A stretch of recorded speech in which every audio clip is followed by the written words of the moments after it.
Just as his generation of journalists held the powerful to account, we continue to count on today's generation of media workers, important as was. Umongameli uCyril Ramaphosa ukhuthaze iintatheli nabafundi ukuba bazame ukulandela ekhondweni likaGqirha Peter Makubane ongcwatywe izolo kumangcwaba eFourways eRhawutini. The main thing is to collect points, especially come next week. You know, our opening game is so important.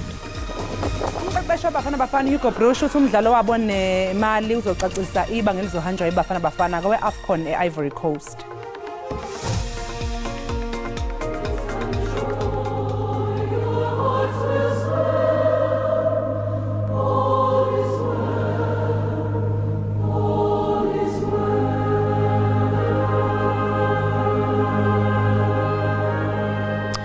Umengameli uCyril Ramaphosa wethule inkulumo yokuhlonipha isishoshovu somzabalazo esabe singumthwebuli wezithombe ubaba uPeter Makubane. uMakubane wathwebula izithombe ezimqoka emlandweni waseNingizimu Afrika ngesikhathi sohulumeni wobandlululo. uMakubane ubekwe endlini yakhe yokugcina ke emathuneni ase-Fourways eGoli.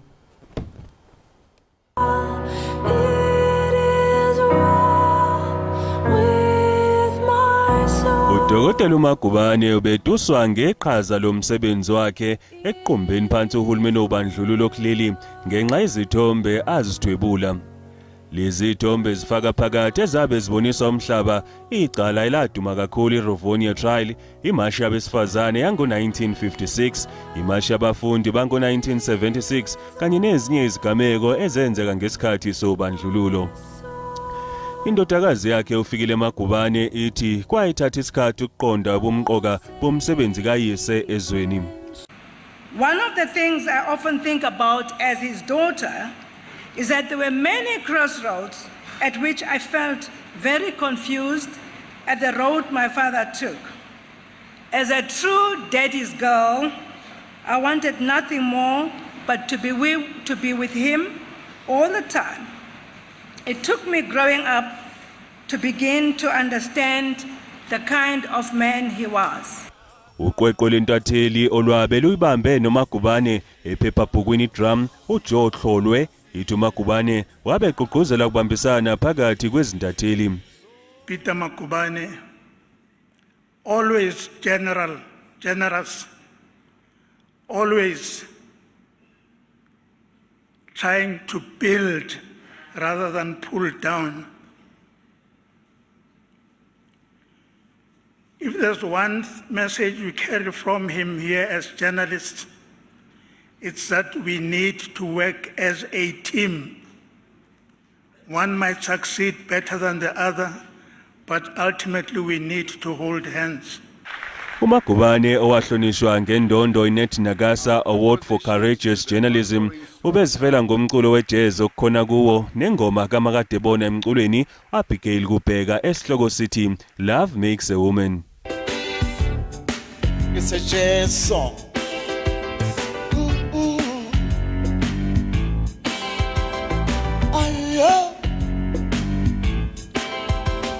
When the fire, I tell you it was burning, and I know I should have been learning. Yes, my pockets, I tell you, were full of money. Inkonzo yomngcwabo ibithanyelwe nangumengameli wezwe uCyril Ramaphosa kwazisele ngqalabutho ihlonishwe ngomngcwabo osesigabeni sesibili ezingeni lesifundazwe. We as the South African people are giving richly deserved recognition to Dr. Makubane for his contribution to the important craft of journalism. Above all, we are doing so because bearing witness to injustice everywhere, in all its forms, is and will forever remain an act of courage that is worthy of the highest acclaim.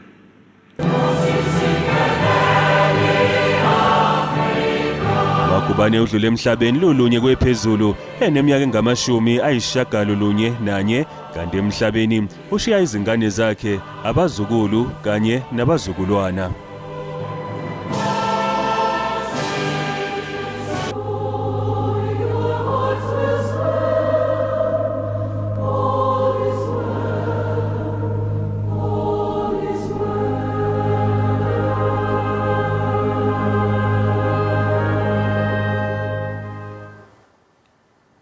Isebe lentsebenziswano kurhulumente kwiphondo laKwaZulu-Natal lisathethathethana nesebe lezamanzi nogutyulo kuzwelonke ngenjongo zokuqulunqa amacebo okujongana nezikhukhula zasemnambithi. Oku kuza emva kokuba isisixeko siphinde sathwaxwa zizikhukhula kwakhona ngobusuku bangomvulo emva kwezandyondyo zemvula ezandulela iKrisimesi. Oosomashishini bathi ke ezi zikhukhula zixhaphakile kwesi sixeko ukususela ngonyaka ka-2021. Sodolophu ke umasipala wase-Alfred uzama SABC unabe wenjenje. It is becoming a norm that every beginning of the year, January up to March, we are experiencing these floods. As the new council that was sworn in on the 17th of December 2001, we took it upon ourselves that in our 5-year term we want to ensure that this town flooding is put to an end. Yes, it might look like we have failed for now, but there are things that we are doing.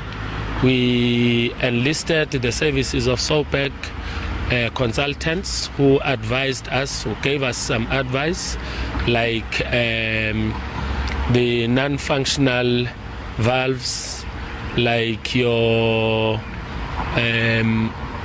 water catchment areas, especially the Windsor Dam, that is normal, and also the vegetation in the river. We communicated all that with the Provincial Department of Cogta. We even contacted the Water and Sanitation Department. They gave us plus or minus 14 million. Which we spent on purchasing the valves. Umnyango wezemfundo KwaZulu-Natal udalule ukuthi umonakalo obangelwe yizikhukhula zakamuva engxenyeni zesifundazwe uzoba nomthelelo ongemuhle kwezinye indawo njengoba kuzovulwa izikole ngolwesithathu olizayo. Indawo yasemnambithi ibalwa nalezo indawo ezikhahlamezeke kakhulu ngomonakalo wengqalasizinda efana nezikole. Izisebenzi zomnyango zithi izikole eziningi zilimalile ezikhukhuleni, kwathi ezinye zacekelwa phansi kuntshontshwa impahla zokufundisa nokufunda. Isikolo iChatsworth Secondary eseningizimu yeTheku esinye sezikole ezicekelwe phansi izigebengu ebezizontshontshwa izitambo zikagesi kanye namawindi emaklasini angu-20. Umonakalo ulinganiselwa ku-100,000 wamarandi. Yize kusaqhutshekwa nokuhlonza ubungakanani bomonakalo owenziwe izimvula, umnyango uthi ukhathazekile ngezikolo ezisemnambithi kanye nasedandi. Angeke ingabi khona impact masikhuluma iqiniso ngoba ezinye izikolo zilimale kakhulu, ezinye zilimale kancane ukuthi izokwazi ukusebenziseka, but impact izodalwa ama delays ukuthi kwenzeka lokho iposition yethu yemali ayikho kahle hle. Izinyunyana zothisha zithi zikhathazeke kakhulu ngokuthi izikolo zikulungele yini ukuvula. Qiniso ukuthi kuyimanje sesitholile imbiko ngezikole ezigqekeziwe, but okusimangazayo ke this time around ukuthi njengoba kuyaye kuntshontshwe izinto zasemakhishini, ama-computer nani kulokhu ke kuntshontshwa i-stationery. Sisayibhekisisa ukuthi akungenzeki yini ukuthi ngalento ongakhokhi komnyango sekukhona abantu mhlasimba bamuva i-stationery la basimuve basise kwesinye isikole. Umnyango wethu uhlulekile ukuba unikezele lezi zinsiza ezanele. Eyiningi izikole zithola nje ikota yemali engabe ingenile ukuze bakwazi ukuthenga izinsiza kufunda nokufundisa. Umnyango wezemfundo uthi uzothumela omahamba nendlwane kulezo zikole ezikhahlamezeke izikhukhula. Mlondi Khatebe, SABC News, eThekwini. Mbukeli njengoba iqala nje ke umqhudelwano weAfcon kulenyanga iBafana Bafana ingxenye yawo. Namhlanje ke kwethulwa ngokusemthethweni iqembu elizohamba ke liyodlala lapha eIvory Coast nokuyiqembu ke elizoba lithwele amathemba ezwe. Ake sibaxosha bukhome ke mbukeli balapha esikhumulweni seIndizi OR Tambo International. It's live TV. These things happen. Cap, if you could please stand. I'm terribly sorry I'm going to be in the way here. A very significant one there. You carry not only just a flag there, but the hopes and wishes, the dreams of many that are here with you, but of South Africans as well. Yeah, good morning, everyone. This is it's an amazing feeling receiving the flag on behalf of the players. This represents the over 50 million South Africans, so we'll carry this with pride and we'll go out there and make sure we make everyone proud. What's the feeling been like, though, with this group coming together? Yeah, it's been amazing. I mean, we've been together for over 2 years now, and there's the spirit amongst each other. It's amazing. The excitement each and every camp, and just the ubuntu. The togetherness. It's amazing to see, and that's why you can see all the positive results because it starts with the teamwork. We're like a family now, so that's key for us. Just one thing, just do us all a favor, South Africans. We really like him, Toby. Tell him to stop hating everything, We want him to come back well. Lord. Thank you so much, Ronan. Thanks so much. We're going to take a very quick break. When we come back on the other side, we carry on. We've got Nada Wochela from the SABC as well, who's with us. Because, like I said, the SABC bringing you every single one of those 52 games. We are fully behind this team.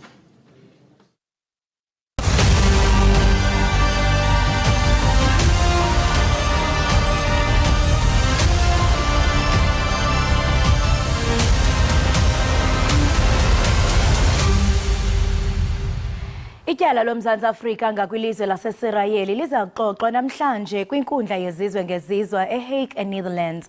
UMzantsi Afrika ke utyhole iSirayeli ngokubulala abantu kwimfazwe neqela lomkhosi lasePalestina iHamas. Kanti ke umphathiswa wezobulungisa uRonald Lamula ukhokhela igqiza lezomthetho loMzantsi Afrika kwelityala. Uthi inkundla liqonge elifanelekileyo lokulwisana nezenzo zenkohlakalo zakwaSirayeli eGaza. Umongameli ke uCyril Ramaphosa uza kuba inxalenye yale nkqubo nge-internet.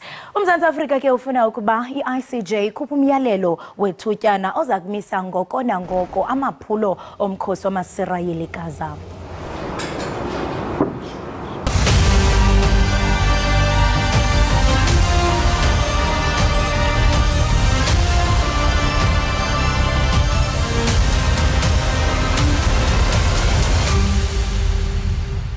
Mbukeli okwamanje ake siphosa amehlo ke sibheke lapha kwisimo sezulu uthi kume kanjani namhlanje.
Siphinde samukele mbukeli lapha ekhaya Jikelele sibonga kakhulu ukuthi sahlanganyele kanye nathi kanti ke njengamanje sekuyisikhathi ukuthi sibheke izindaba ezingundaba mlonyeni lapha yaku x.com. Ama-hashtag awu-2 esinabo mbukeli mabili. I-hashtag yokuqala ithi #blackcoffee kanti yesibili-ke i-hashtag ithi #takealot. Ake sibheke ukuthi ku-#blackcoffee kuhambani. UNkosinathi Mamphumulo odumele ka-Black Coffee njengo-DJ kungaconsi phansi kwabaningi ungeniswe esibhedlela mbukeli kulandela ukubandakanyeka engozini. Ngokwestatement-ke esishicilelwe ekhasini lakhe enkundleni yokuxhumana u-X, u-Black Coffee ubandakanyeke engozini yeindiza ngesikhathi elibangisele e-Argentina lapho ebeyonandisa khona. Kanti ke mbukeli nawe mamtshali le ngxelo ke iphinde yakhankanya ukuba lengozi eyenzeke ngequbuliso imshiye enokulimala okuye kwamnyanzeleka ukuba abalisekwe kwisibhedlele sase-Uruguay ukuze ke afumane unyango. Kuye kwaqinisekiswa ke abalandeli bakhe nabathandi bomculo ukuba uyachacha esibhedlele lo ka-Black Coffee. Make sive ke abathe bahlomla pha ku-X bahlomle besithini na. Navigating officer uthi add real Black Coffee, you'll get back soonest, goats, and even stronger. God is not finished with your life. Usho khona ukuthi hayi u-Black Coffee is the greatest of all times. Uzobuya eqinile, uNkulunkulu akaqedi ngaye, uzolulama. Nolilanga uthe wahlomle sithi ndobana sibulela leyoba impilo isekhona ukhawuleze uphole mntasekhaya nathi ke apha ekhaya Jikelele sibamba ngazo ke ezikalilanga into kubana ngenene sibulela into ba impilo yakhe isekhona. Chincebe sijonge omnye othe waphefumla. Utete kaNcube yena uthi we pray for God's grace, wisdom to the doctors who are attending to him. We pray for complete healing in the name of the Father, the Son and the Holy Spirit. Ushaya kumkhuleko utete ukuthi sikhulekela umusa kaJehova nesihe sakhe. Aphe ubuhlakani odokotela bamxelo ngayo uBlack Coffee sithandazelela nje ukuthi aphole egameni ke likayisele indodana nelikamoya ongcwele. Kanti ke mbukeli ke sibamba lapho as a trend ethi #Black Coffee. I-hashtag yesibili ke besikhuluma ngayo mbukeli ithi #takealot. Yes mbukeli uveka kahle #takealot. I-Amazon ke ibhengeze ukuba iza kuphehlelela iqonga layo lokuthengisa ngonyaka ka-2024 inika ke abathengisi abalapha eMzantsi Afrika amandla okuba bafikelele kubathengi kwilizwe liphela ukuqala kulonyaka. Kulindeleke ukuthi ke kulomkhakha wokuthengisa online lenyuke phela izinga lokuncintisana ngenxa yokuthi Amazon izoqala ukusebenza lapha eNingizimu Afrika. Yize ke kunjalo iTakealot ithi ho wakudikiza ngisho enqolweni ngesimemezelo sokuthi Amazon iza kuleli.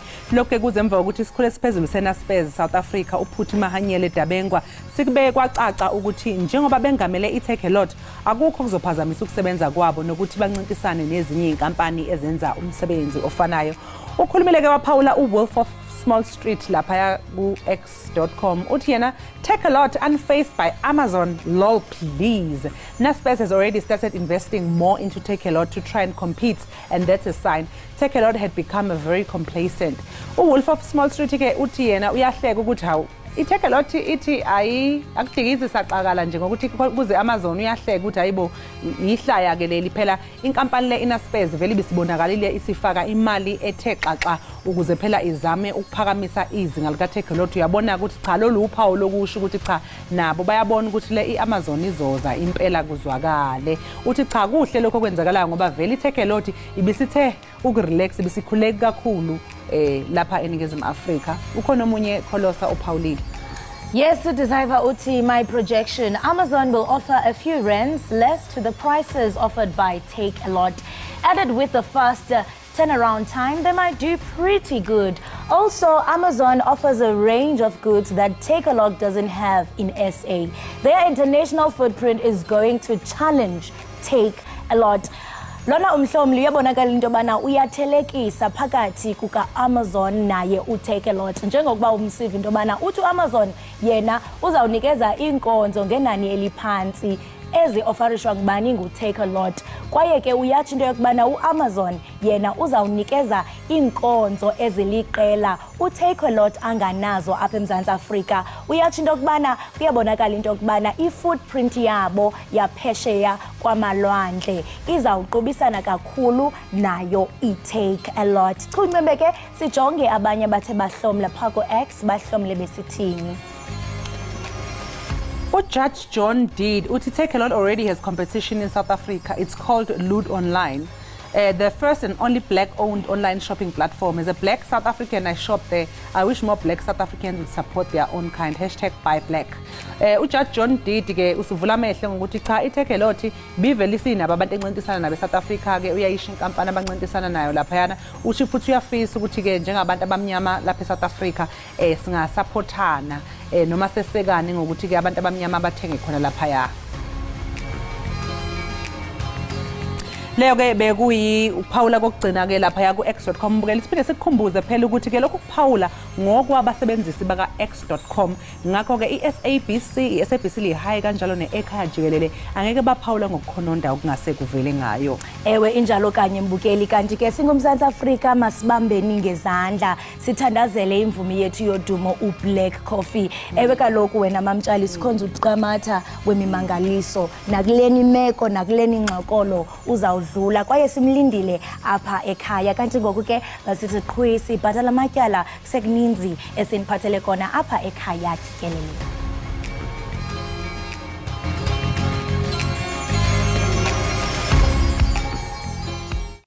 Siphinde sikwamukele mbukeli lapha ekhaya Jikelele sibonge kakhulu ngokuthi ke ube nathi mbukeli mangabe umzali siyacela ukuthi ubize izingane zakho intsha nanombani ongamthola ngoba sizokhuluma ngalolu daba olubalekile kangaka.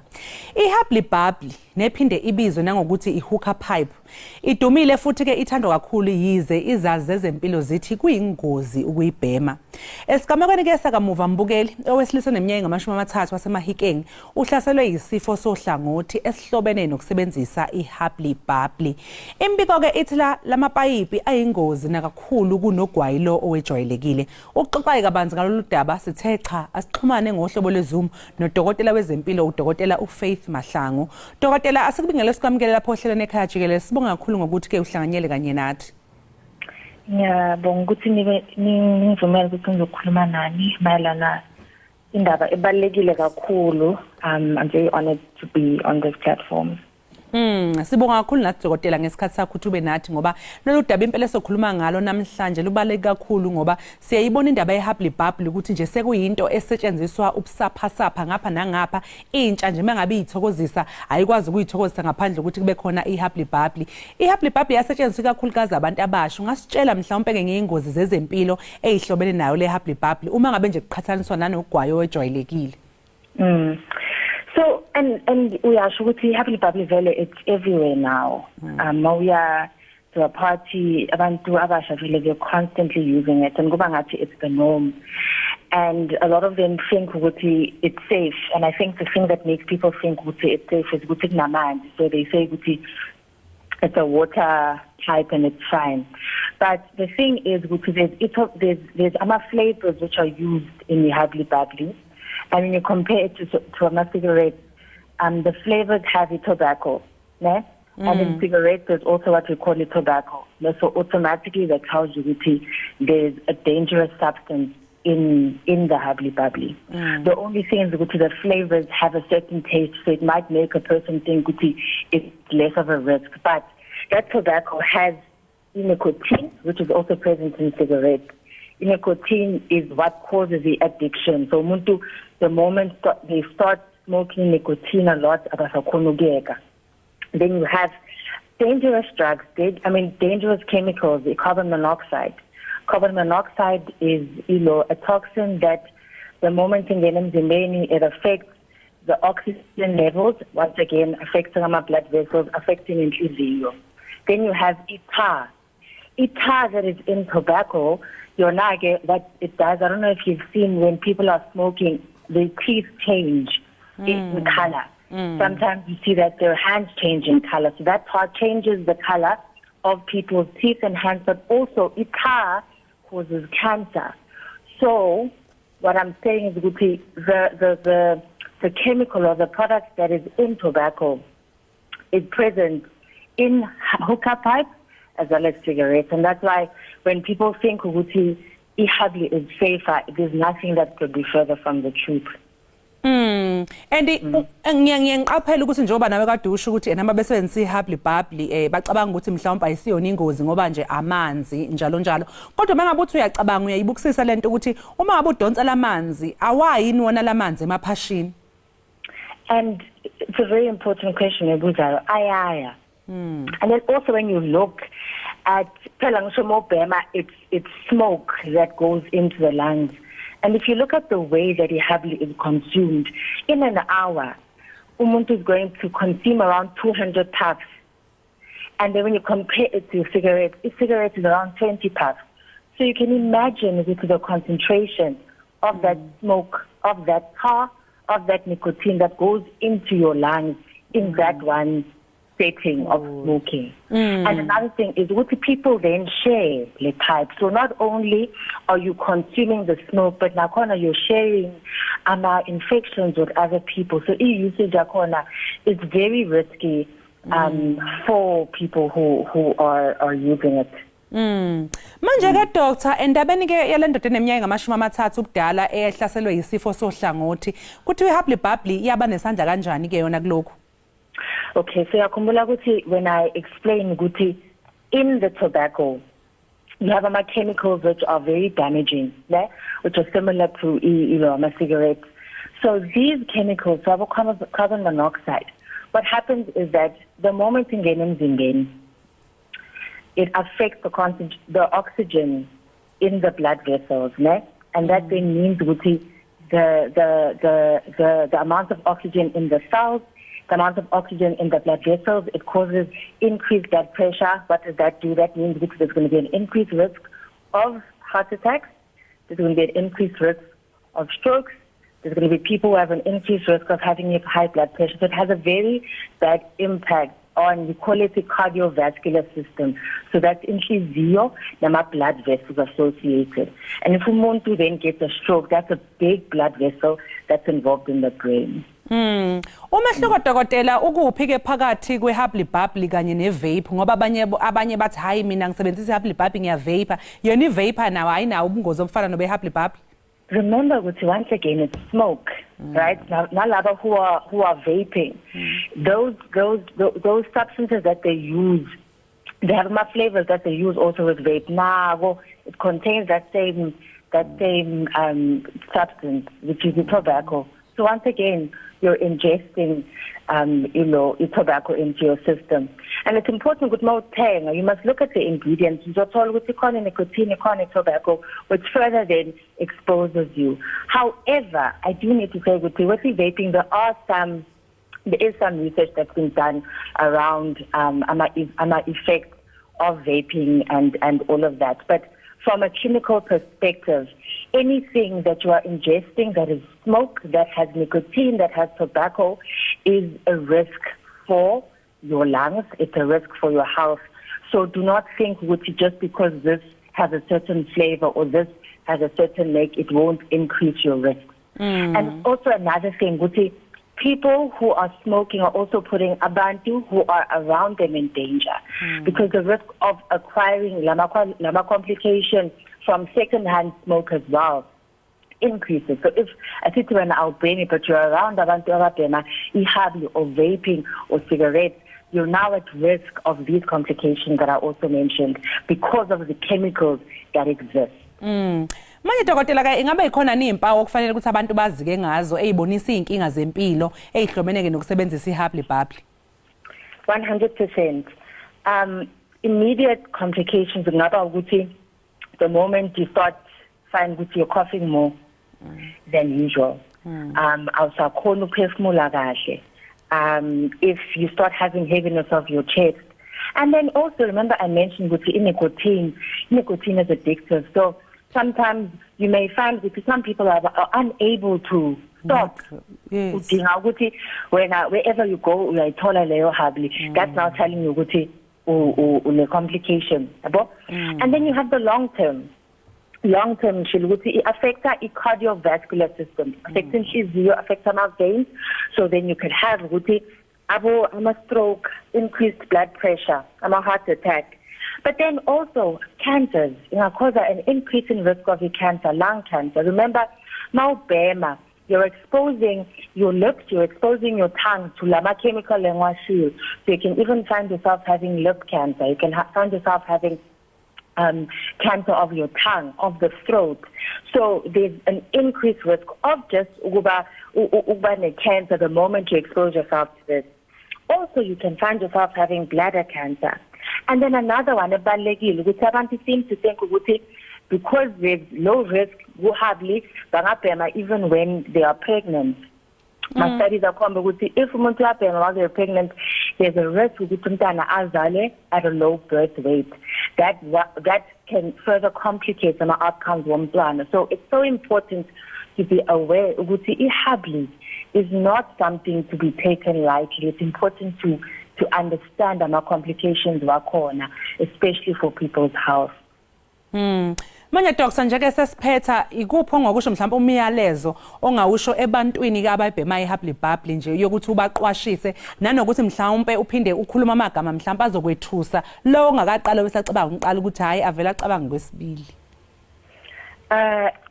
Ngiyabonga nje for the opportunity to address something so important. I think in this day and age, kubalulekile ukuthi sikhulume about things that put people at risk. Kubhlungu ukuthi ugule and not realizing what your actions were doing was predisposing you to this. So it's important to understand that ihabli is not without its risks. In fact, usage could increase illness yako. It could shorten your lifespan yako just because of the manner by which you decide to conduct yourself. Substance use in any form, be it habli, be it vaping, be it cigarettes, is a risk for your health, especially as a young individual. If you start using a capacity, you are 20 years old, already by the age of 40, your risk of complications are extremely high. The capacity of your lungs, the capacity of umzimba are going to be extremely low. So it's important to be aware, even though something may seem fashionable, Labantu who you are smoking with are not going to be there when you are admitted, and you can no longer function without an external oxygen device. So it's important to, if you haven't started, don't even think about going there. But if you have, I'm also saying that there is hope. You can decide this is something that you want to stop, and there are certain resources that are available to help you to get to a point where you can stop and conduct yourself in a healthier manner. Sasiphatha nje doctor nje uthi nje kafishane mhlawumbe lolu sizo okhuluma ngalo mhlawumbe ungasinika imininingwane yokuthi umuntu mhlawumbe ufuna ukuthola usizo lokuyiyeka angenze njani? Okay. Number one, balekile ukuthi umuntu akhona ukubona ukuthi unenkinga. It starts with identifying, admitting that you have a problem. And then you can speak to your healthcare provider. Now you can speak to any doctor. What happens with the way that we approach habli, then it's the same way that we approach cigarettes as well. We take you through the process. We want to assess your readiness for the process for leaving. There's different ways. Some people can decide that they want to just stop. Yeah? I don't necessarily recommend that, because once you get to a point where the quality use disorder, it's important that you don't put yourself at risk of relapses. So we take you through a process. You can reduce kancane. We set goals, right? We set goals for recovery. You reduce kancane. And then we also start looking at how we deal with cravings. That we are realistic about the process. You get something. Yeah? The expectations which and then it's going to be an easy road, and then what happens is that you have cravings and then you go back. But if we're able to be realistic, okay, there'll be moments where you may crave. What are we then going to do about that? You can find which we replace it with certain snacks. You can find which replace it with exercises, different ways to help. Remember, a problem is a behavioral thing. So what we do is see that we want to help you to adjust that behavior and establish into which are going to equip you should you find challenges. Hayi dokotela, sibonga kakhulu ke ngesikhathi sakho nje nokuthi usichazele kabanzi mayelana nehabli neingozi zayo. Lo mbukeli bekudokotela uFaith Mahlangu esichazela ngomngozi bokubhema ke ihabli okwamanje asinje ke qu 8 lo siyabuyomva kumzuzwana.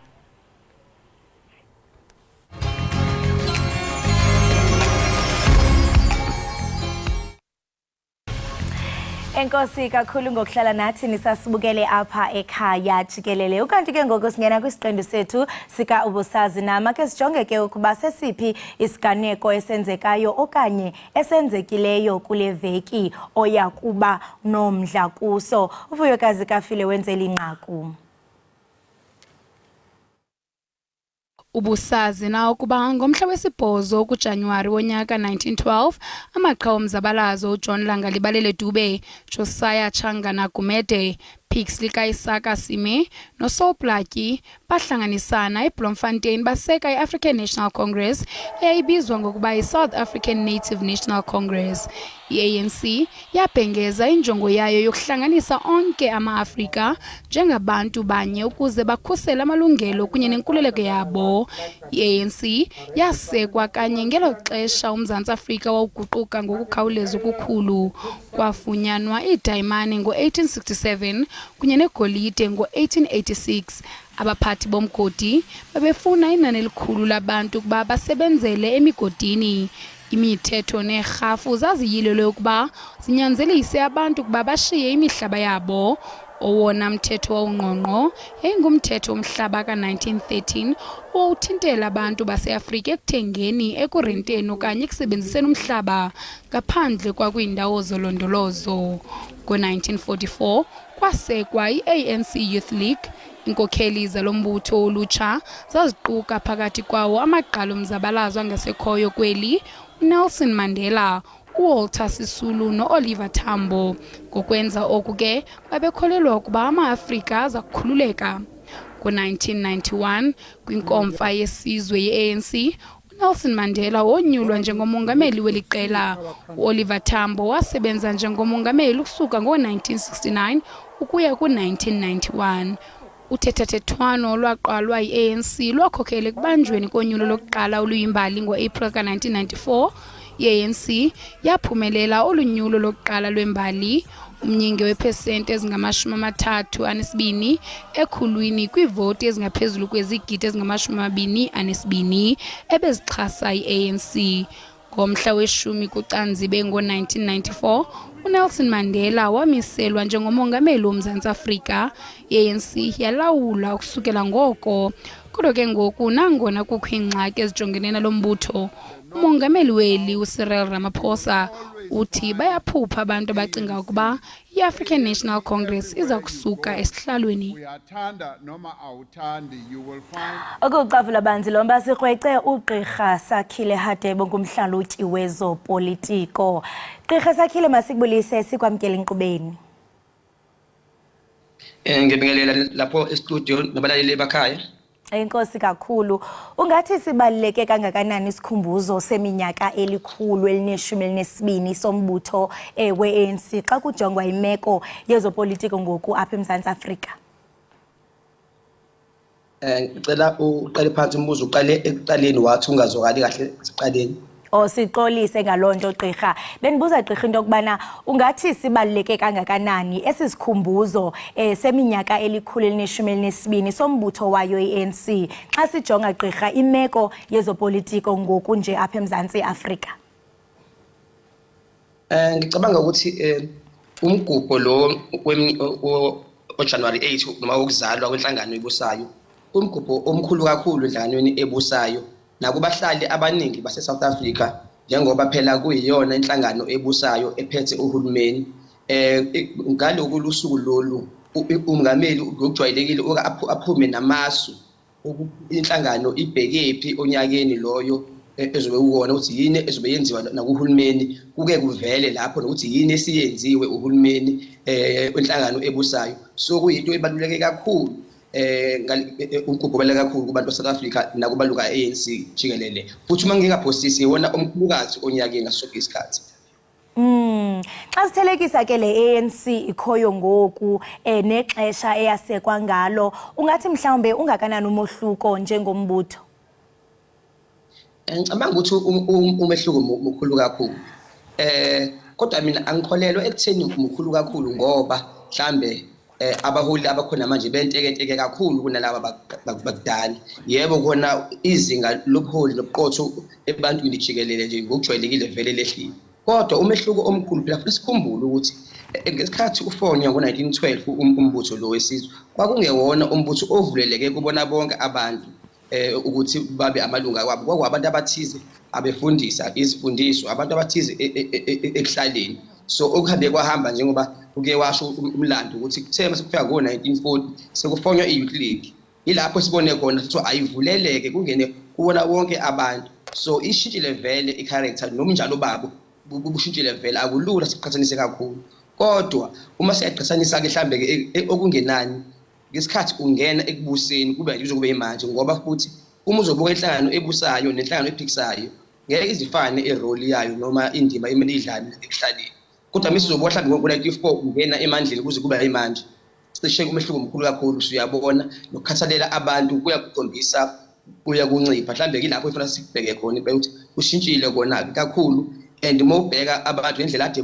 bethanda ngayo inhlangano le ebusayo uqhathanisa namanje uyabona ukuthi nokusekwa kwehlile lokho asikuthatheli kuphela emoyeni thathela nakhona kwemphumela yokhetho unyaka nonyaka uma kuyokhethwa ngenene nangenyaniso lo mbutho ubuthando kakhulu luluntu kodwa ngoku kule minyaka kuyabonakala into yobana intembe kwabantu abasenayo kokoluvo lwakho gqirha ngathi mhlambe zeziphi ezona zizathu ezingundoqo ezibangela ukuba abantu abaninzi bafune ukuba i-ANC iphume esihlalweni njengoko abaninzi besithi kulona unyaka bayayingcwaba